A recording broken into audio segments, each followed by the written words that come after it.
Hey guys, and welcome to part 11 of the Resident Evil 6 playthrough. We are now on Chris's campaign. So he's smoking a fag and a pancake. Well, no, he's hit the bottle. Pretty bad. What do you suppose that he's drinking anyway? Looks like regular water or vodka. No, what if it was like, what if Big Ennis was in here and he was like, "Giza Maduri," which by the way is bloody disgusting. That looks like a lovely steak there. And don't you hate that when you see food in any social media and then like you saw that steak there and then you immediately think, I want that steak now. Yeah. So yeah, Chris has hit the bottle pretty hard over something. So what, has he lost something or what? That will be explained later on as we go further the story. You've had enough. Listen, sweetheart. Is it me or is that waitress wearing the same outfit as Helena in the beginning and in the university? How about you shut your mouth? Did she wear an outfit like that? I can't remember. Yeah, she did. Oh shit. How about you get the hell out of my bar? Let me eat my steak in peace. Nowhere to go. Yeah, how many do you think he's taken already, to considering he's unable to walk there? Just the one.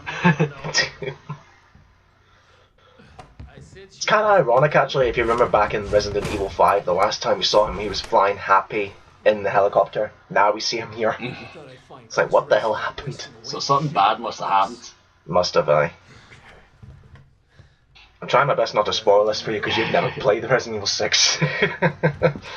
Piers. Here's our secondary character, Piers Nibbins. Nibbins? Or was it Nibbins? Nibbins. No, it's Piers Nibbins. What is that? That is a good screensaver.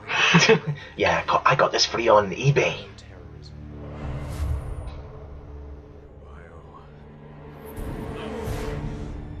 Oh great, he's suffering from amnesia too. We already had dealt with that. We already had trouble with that back in 2005, didn't we? Okay. You don't remember me? Well, how about that? No, I don't remember him. Look, he's not even looking away. I said, look! Those were your men. Men who died. Ben Earhart, Carl Alfonso. Them to remember, Chris. If you walk away now, then this was all for nothing. Enough! I'm telling my mum on you. Well, he's turned into a nasty little boy. Yeah. And this is what I find. So Piers Nibbins and the BSAA have been looking for him ever since that month. That what happened traumatically that caused him to go out of action for well, at least 6 months. Just 6 months? Yep. Now he's starting to regain his memory. It's where you belong. Everyone's waiting. Everyone. Including your ma. That's right, I was going to tell my mum on you. Your ma's right here. We're taking you back, Captain. One way or another. Whether you like it or not, you're coming back with me. Okay. So yes, now for this campaign, I decided to bring in somebody else to play in the game. And judging by the little green bastard here, Did you? take a guess who our player is going to take control of Chris Redfield. Donald Accept Trump. responsibility. You wish. The only way I'll ever remember. But yes, it is the same man who helped me through Resident Evil 5, Stevie. This time he'll be happy. He's going to take control of Mr. Redfield. I'm going to be the sidekick. Now remember what I said in Leon's campaign where that was the only one that attempted to be scary? Yeah. This is where it gets really, really action based, and I mean Gears of War. And I take it this is where people got pissed off? Some of it, yes. Because it's just straight up action. It's just one of those things you don't think Resident Evil with this sort of gameplay style, especially when you're in a military style.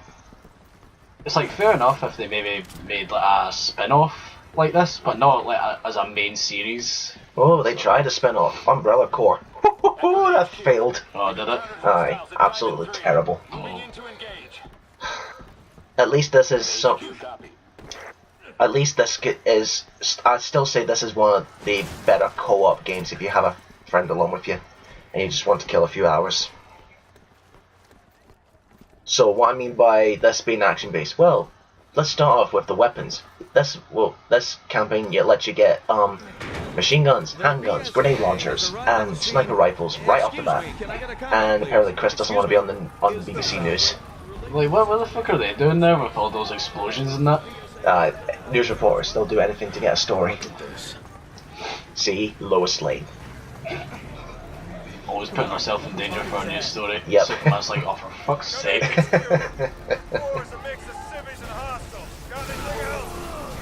Good job, Stevie. Right, we'll have to take the left path. Here's a little fact, that right on that Chinese man's top, it's to be or not to be, that is the question. Is that what it says? Yes, that's what it says. I know that doesn't mean much, but it's nice to point it out anyway. So in this mission we have to get into a specific building which are all based on cards, by the way. Ace of spades, 8 of clubs. Okay. Is that a pig?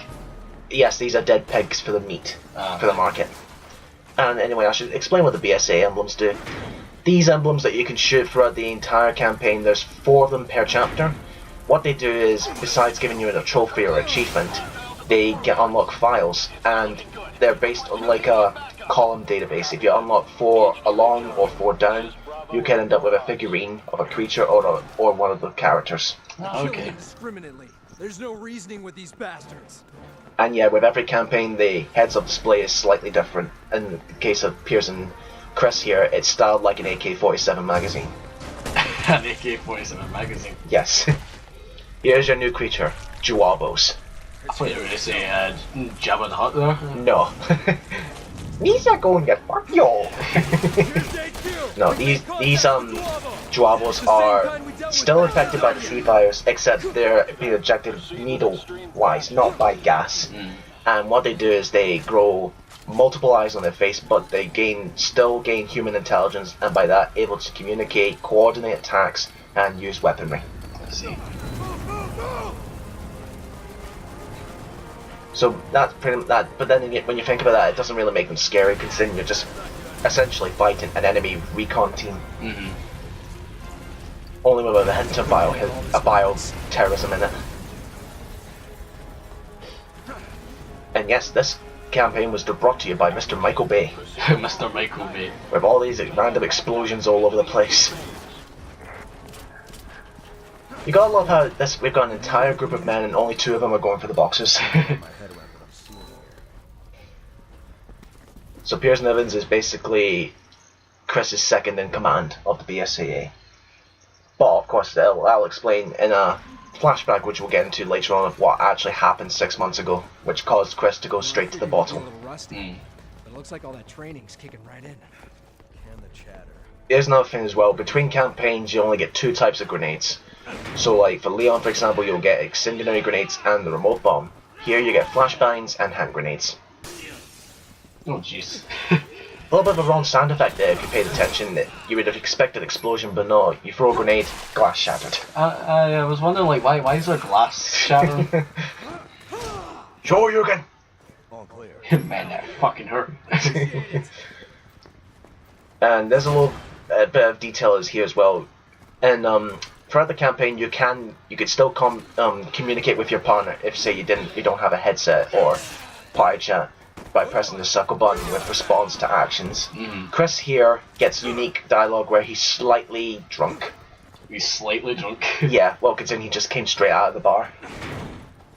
Where if his comments would be like, "Hell yeah," in that drunken slurp. Whereas Piers here is just standard. All clear. And this is where Piers Nivens' debut is in the Resident Evil series, actually. Wow, he really destroyed that pallet. Oh. Yep, when your enemy is close to a wall, you can use the wall to your advantage for melee attacks. There's the counter system. There's a lot of glass shattering in this. Really expensive glass. Ow. Nice.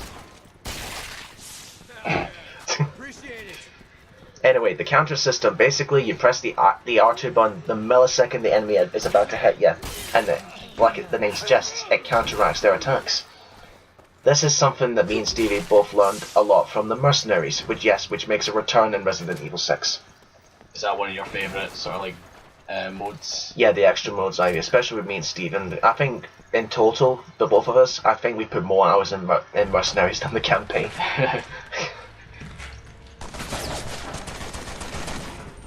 I'm still thankful that this is one of the few Resident Evil games where there's no QTEs during cutscenes.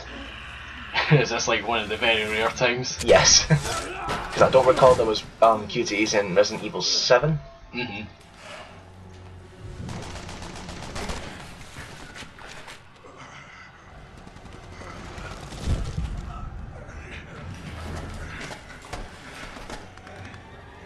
What's up the shoulder? Oh, fuck. Jeez, what the hell? Yes, the Chihuahua can mutate based on pain. Right, okay, that's weird. Oh, that's disgusting. Yeah, that kind of reminds me of a spider. Now, the Chihuahua here, this is not the only mutations they can do. It can be based on the left arm, right arm, legs, head, anywhere.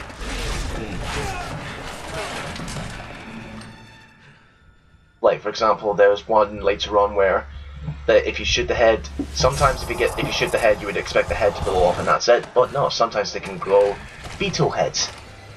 Okay. And they try to attack you with those beetle heads. Some mutations include like with an arm which acts like a grapple pull, where if you think you're safe behind cover, then the arm will come over the cover and pull you towards the enemy. Can I just say that this game's really fucking weird? It's it's a bioterrorism. What you would expect some weird shit.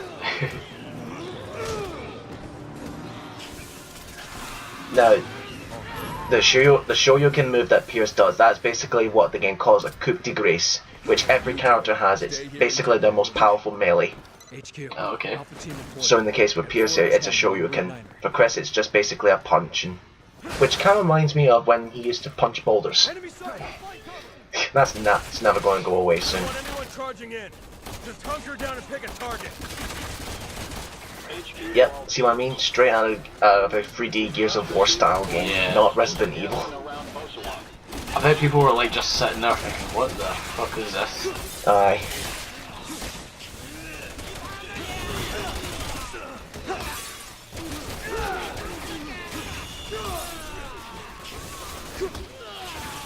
It's just basically you know, it's like when you look at the classic Resident Evils and then you look at 4, then you look at 7, it's just a drastic change between styles. Mm-hmm.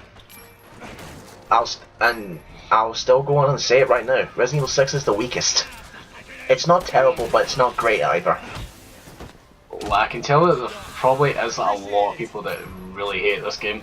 Yeah, but at the same time, it's not one of those, it's not bad, I mean, it's playable, it's not a glitchy mess.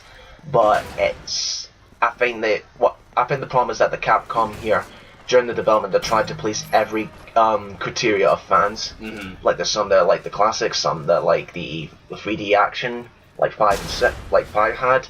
But I think it failed overall because it's trying to mesh all those together. It's like if people wanted to play Gears of War, they would just end up playing Gears of War. Exactly. I think they also did this to try and please the Call of Duty crowd. I'm like, no, don't do that. You already have a fan base with Resident Evil. Focus on them. Yeah, because I'm pretty sure, see when Resident Evil 6 first came out in 2012, there was like people buying this game because it was a shooting game with zombies in it. Of course, people are thinking, oh well, COD has that, and this must be like it. Well, too bad. For one, it's third person, so no, it's not. Besides, Resident Evil came out way before Call of Duty did anyway. Yeah. Was it 96, Resident? 1996, yeah, that was the first game that came out. And yeah, flashbangs work exactly as you imagine, just like the original Resident Evil. But however, these mutations, by the way, they're not Las Plagas. So unlike Resident Evil 5, where every Las Plagas mutation dies in a flashbang, these mutations do not. Oh, okay. They can only stun your enemies for a long period, so you can go up and do a powerful melee, but they won't get rid of the mutations from the C virus.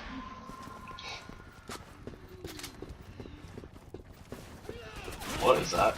Just someone who didn't bother to turn his head. Now I think I'm gonna go for it again. Yes, I do. Down you go. Insert Wilhelm scream here.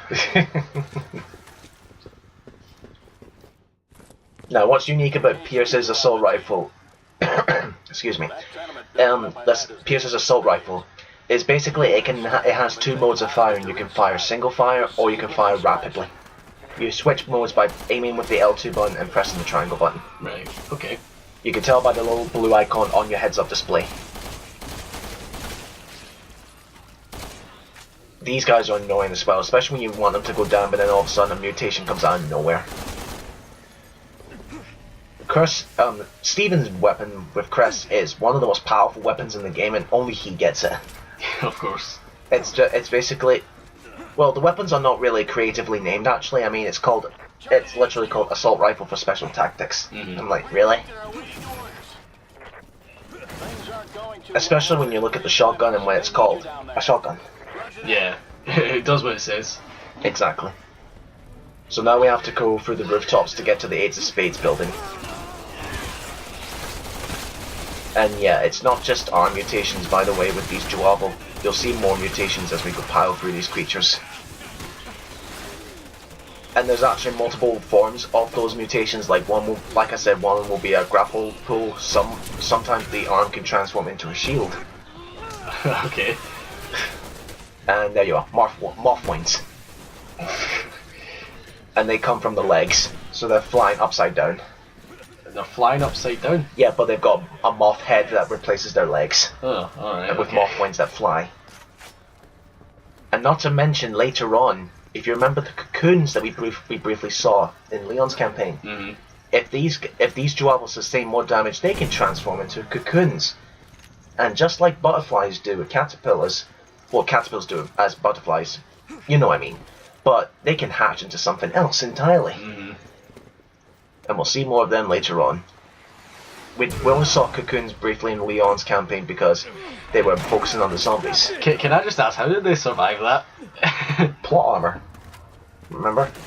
Now, from Steven's perspective here, he has to mash the shit out of the square button so we can slowly get across while I have to provide cover. He can't fire anything, and if he takes too much damage, he'll fall, and causing the game over. And this is where we briefly split ways, because you'll be taking one side of the buildings, I'll be taking another side. It's what these campaigns do sometimes from time, is that, yeah, you'll spend most of your time back to back, but there'll be occasions where you have to split up. Let's see. Gonna need a hand here. Also, Piers has another exclusive weapon, the anti-material rifle, which is a really, really powerful sniper rifle. The anti-material sniper rifle? Yes, that's what it's called. It sounds like it would be like, it would just disintegrate everything in sight.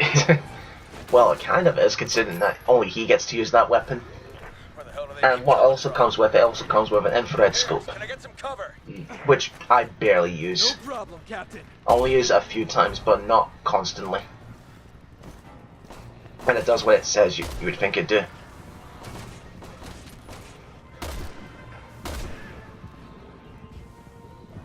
There you go, Stevie. Mash the shit out of them.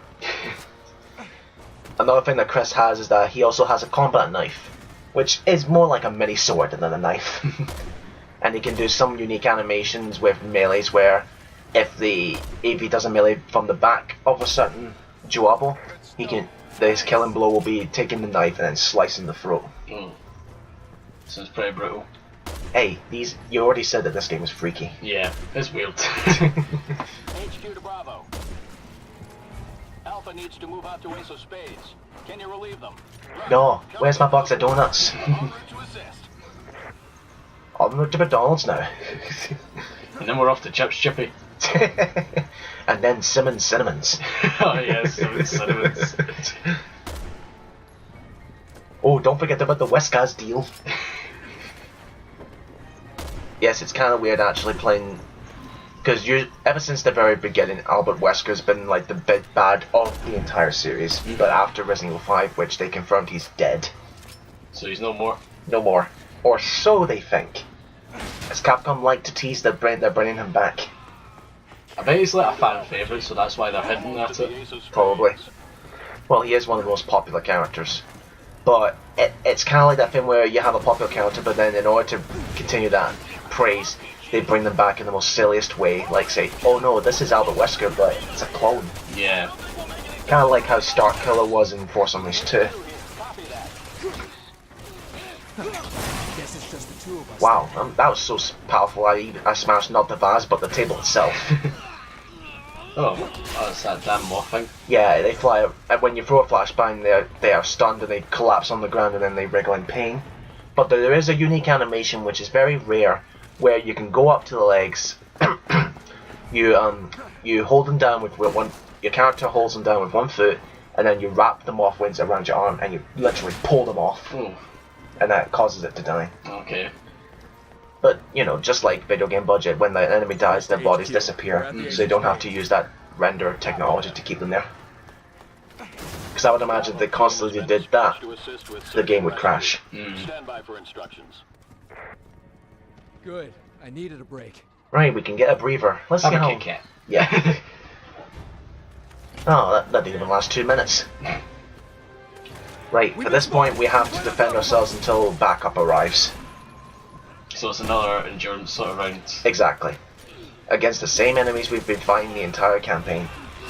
You know why this is the most boring one of them all? And of course, Michael Bay style, if you see a red barrel, shoot it. Yeah. I mean, this is the time where Resident Evil is basically, you should be killing everything, explosions everywhere. There's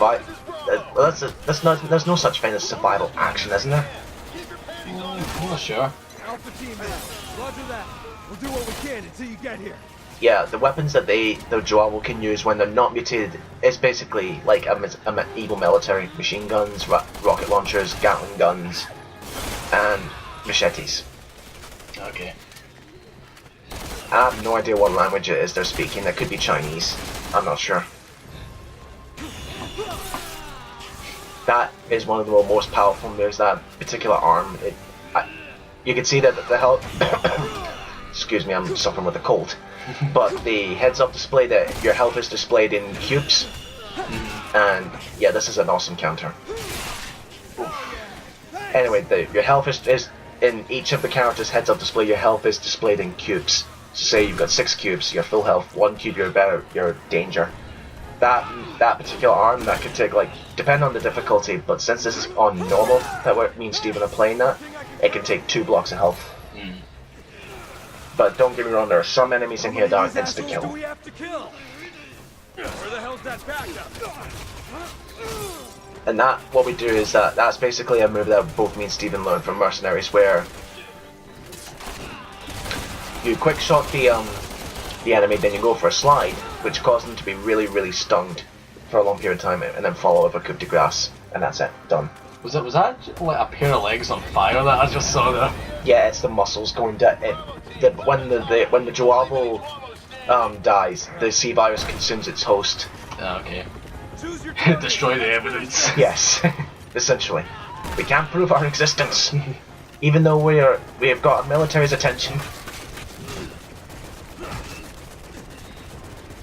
Yeah, Steven's got this sword. Yeah, I don't need his. He doesn't need me. Right. Now we have to rescue some citizens, but we'll see that in the next part. So, like I said, we'll see you in the next part, folks.